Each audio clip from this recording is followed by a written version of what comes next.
Խաչյան, եթե դուք իշխանության ժառանգելու եք նաև այն բոլոր համաձայնությունները, փաստաթղթերը, որոնք ստորագրել է գործող իշխանությունը, այսինքն միջազգային անդամներից, այդտեղ ներկայացնելու վերաբերյալ նախաստորագրված համաձայնագիր ինչպես եք վարվելու այդ դեպքերի հետ, արդյոք չեղարկվելու են կամ ինչպես եք անելու, երբ որ ժամանակին վտանգավոր եք համարել։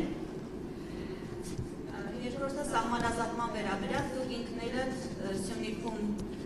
շատ եղել եք, խոսել եք մարդկանց հետ, ներքին հանդից, մինչև այլ շրջաններ և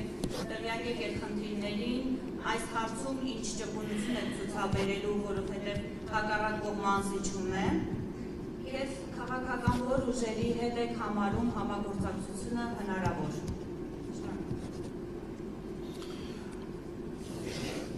Առաջին հարցին պատասխանելով ասեմ, այո, դուք ասեցիք եթե, ես կասեմ երբ մենք գանք իշխանության, մենք իհարկե չենք հրաժարվելու Հայաստանի ստանձնած այն միջազգային պարտավորություններից, որոնք բխում են Հայաստանի շահերից։ Հայցերից հետ քաշելը ես երբևէ չեմ ասել, որ մենք համակերպվել ենք կամ ընդունում ենք դա։ Դուք ասեցիք, երբ ժամանակին ես վտանգավոր եմ համարել, ես հիմա էլ եմ վտանգավոր եմ, դա չափազանց վտանգավոր է, դա Հայաստանի ապագայի համար կործանարար է։ Հայցերից հետ քաշելը ձեռնտու է միայն Ադրբեջանի։ Ադրբեջանը հստակ գիտակցում է, որ այդ հայցերով մեծագույն կամ հայցերի արդյունքում, երբ դատական ակտերը կայացվեն, անգամ հիմա արդեն, մեծագույն խնդիրներ է ունենալու իր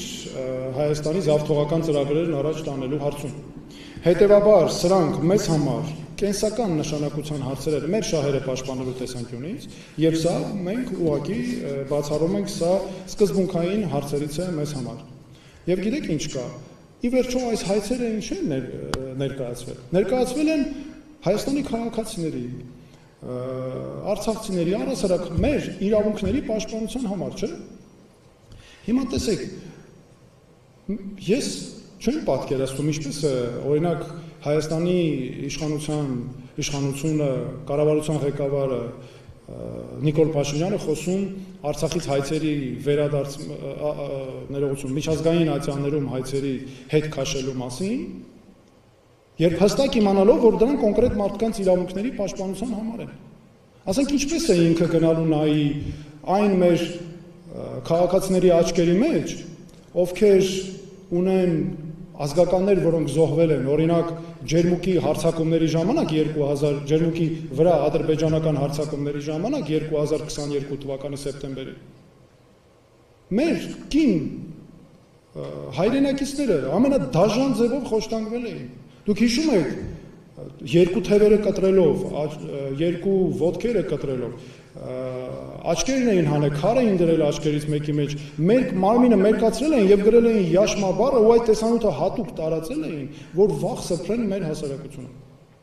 Ես գնացել եմ նրանց ընտանիքներ, նրանց տներում եղել եմ։ Ես ո՞նց կարող եմ պատկերացնել մի իրավիճակ, որ ես նրանց աչքերի մեջ նայելով, իմանալով թե նրանք ինչ դաժանության են բախվել։ Առավել ևս սա ինչ որ անհատական օրինակ չէ, սա համատարած է եղել։ Ու ես գնամ հանկարծ հրաժարվեմ այդ հայցերից, բայց հատուկ հաջորդ անգամ ո՞նց եմ նայելու նրանց աչքերի մեջ։ Ես ինչպես եմ կարողանալու նրանց վերաբերել որոշումներ ընդունել, երբ ես հրաժարվում եմ հենց նրանց իրավունքների համար այն մեր պետության ներկայացրած հայցերից։ Եվ այստեղ մի հետաքրքիր բան կա, գիտեք, մի հետաքրքիր վիճակագրություն ասեմ։ Մարդու իրավունքների եվրոպական դատարանը Ադրբեջանի վերաբերյալ կայացրել է 9 դատական ակտ, որոնք վերաբերում են էթնիկ ատելության հիմքով տարբեր հանցագործությունների, սպանությունների, խոշտանգումների եւ այլն։ 9 դատական ակտ, 9։ Մենք այս դատական ակտերով այս դատական ակտերը որևէ անգամ չենք օգտագործում մեր իրավունքների համար։ Ադրբեջանը ուներ մեկ ընդամենը այն էլ ոչ ամբողջական դատական ակտ, ադրբեջանցի մի խումբ փախստականների կողմից ներկայացված, որ այդ դատական ակտը չմնաց ամբիոն, որ Ադրբեջանի նախագահը չօգտագործի իր շահերի համար։ Մենք ունենք այսքան շատ հիմքեր, գործեր, այդքան հրապարակում ենք ամբողջ օրը ինչ է տեղի ունենում, եւ այս պայմաններում ինչպես կարող ենք հրաժարվել դատական հայցերից։ Այնպես որ սա մեզ համար հիմնարար հարց է, սա ոչ թե ինչ որ քաղաքական դիրքորոշման հարց է, սա Հայաստանի համար կենսական հարց է։ Ես նկատի ունեմ ինչ որ պայմանավորված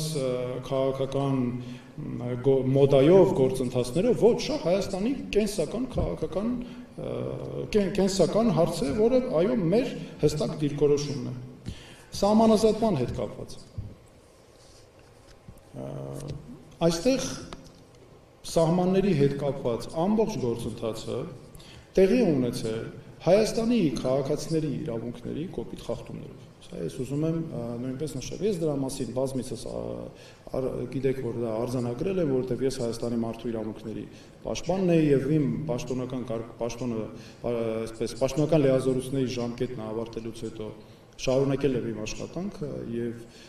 սահմանների հետ կապված նույն խախտումները շարունակել ենք արձանագրել։ Եվ հենց հիմա էլ գիտեք, ադրբեջանական զինված ուժերը ոչ միայն պարզապես ընդհանուր պետք է ասենք Հայաստանի տարածքում, այլ մեր քաղաքացիներին սեփականության իրավունքով պատկանող հողերի մեջ են, տների մեջ են, կադաստրային փաստաթղթերով մենք ունենք այդ բոլոր փաստաթղթերը, կադաստրային փաստաթղթերով տները, հողերը պատկանում են մեր քաղաքացիներին, ադրբեջանական զինված ուժերը հերիք չի մեր հողերի մեջ այսպես նստած են, նաև շարունակում են իրենց ապօրինի գործունեությունը, մենք ունենք նաև տվյալներ, որ տեղի են ունենում օրինակ ականների անընդհատ պայթյուններ եւ այլն եւ ել չասեմ մնացած խախտումների մասին։ Սահմանազատման եւ իմջայցում ենք նաև այդ տերմինն ենք կարծում պետք է փոխվել ոչ թե սահմանագծում, այլ սահմանանշում։ Սահմանազատման եւ սահմանանշման գործընթացի շրջանակում մենք նաև հստակ արձանագրել ենք փաստերի ուսումնասիրությամբ, որ իրականում այն մենք ունենք այստեղ հարուստ փաստաթղթային բազա, ապացույցներ, որոնք պետք է ծառայեն Հայաստանի շահերի օգտին։ Եվ քննարկումների, միջազգային բանակցությունների ժամանակ դրանք առաջ են քաշելու նաև օրինակ գործող իշխանությունը հիշում եք, որ հայտարարում էր անընդհատ, որ գլխավոր շտաբի քարտեզներով են անում 1975 թվի եւ այլն։ Մինչդեռ իրականում գոյություն ունի 1984-ից 87 թվականների սահմանազատման գործընթաց, որտեղ իրականացվել է Հայաստանի տարածքի, որոնցով 975 կիլոմետր տարածքով սահմանազատում։ Դա հիմնված է եղել Խորհրդային Միության, Գերագույն խորհրդի նախագահության որոշումների վրա եւ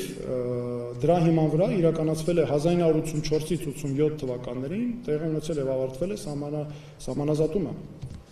Գոյություն ունի, ես ինձ հետ անգամ դրան կարող եմ ցույց տալ, այսպիսի նկարագրություններ հստակ։ Սրանք 1987 թվականի սահմանազատումից հետո մեր սահմանների նկարագրություններն են, տեսեք, կազմվել է 182 արձանագրություն Խորհրդային Միության ժամանակ 1987-88 արդեն թվականներին 182 արձանագրություն։ Սրանց արդյունքում կազմվել են փաստաթղթեր, քարտեզներ սահմանազատման արդյունքում, որոնք երեքական օրինակ տրվել է Հայաստանին, երեքական օրինակ տրվել է Ադրբեջանին եւ երեքական օրինակ փոխանցվել է Մոսկվային։ Այսինքն, սա ինչ է նշանակում, որ մենք այս հարցերով հստակ ունենք Հայաստանի օգտին փաստաթղթեր։ Եվ գիտեք, գլխավոր շտաբի քարտեզները անընդհատ դրանք բերելը ինձ համար բացարձակ անընդունելի է, որովհետև գլխավոր շտաբի քարտեզները ռազմական քարտեզներ են։ Ասենք դրանք ինչ են նշանակում։ Այս կամ այն բլուրը, գետը, չգիտեմ որ, բայց ռազմական նշանակության տեսանկյունից։ Իսկ 1987-88 թվականի այդ 87-ի ավարտով այսպես սահմանազատման process-ը արդեն խոսքը վերաբերում է հստակ քարտեզի տեղանքները որոշելով, ընդ որում այդ սահմանազատման արդյունքում փաստաթղթերը, որոնց արդյունքում տեղի ունեցել սահմանազատումը, հանձնվել են նաև տեղանքներին, այսինքն տեղի բնակչությանը, հողօգտագործողներին նաև։ Եվ այդ սահմանազատման արդյունքներով մենք ունենք հստակ այնպիսի իրավիճակ, որ կարող ենք եւ պետք է պաշտպանենք մեր իրավունքները ու բնականաբար սահմանա-ադրբեջանական ապօրինի ներխուժումները նույնպես այսպես կարևոր հարց են, որոնք պետք է օրակարգում լինեն, որովհետեւ խաղաղության գործընթացը որպես արդյունք բազմակողմանի, համակողմանի process է եւ այս հարցերը նույնպես պետք է ընդգրկված լինեն։ Եվ որ ուժերի, գիտեք ինչ, մենք ստեղծել ենք այս քաղաքական նախաձեռնությունը, դրա արդյունքը զարգացման դեպքում կլինի կամ կուսակցության տեսքով, կամ որևէ այլ քաղաքական միավորի տեսքով, բնականաբար մասնակցելը առաջիկա ընտրական գործընթացներին։ Եվ մենք կենտրոնացած ենք մեր գաղափարախոսության վրա, մենք մեր գաղափարախոսությունը հիմնված է եւ ճանապարհը որ ցույց ենք տալիս այն խնդիրների վրա, որոնք մենք արձանագրել ենք, եւ բնականաբար մենք գնալու ենք այդ խնդիրների լուծման ճանապարհով, հետեւաբար բոլոր որոշումները կայացվելու են ելնելով այս հստակ սկզբունքներից։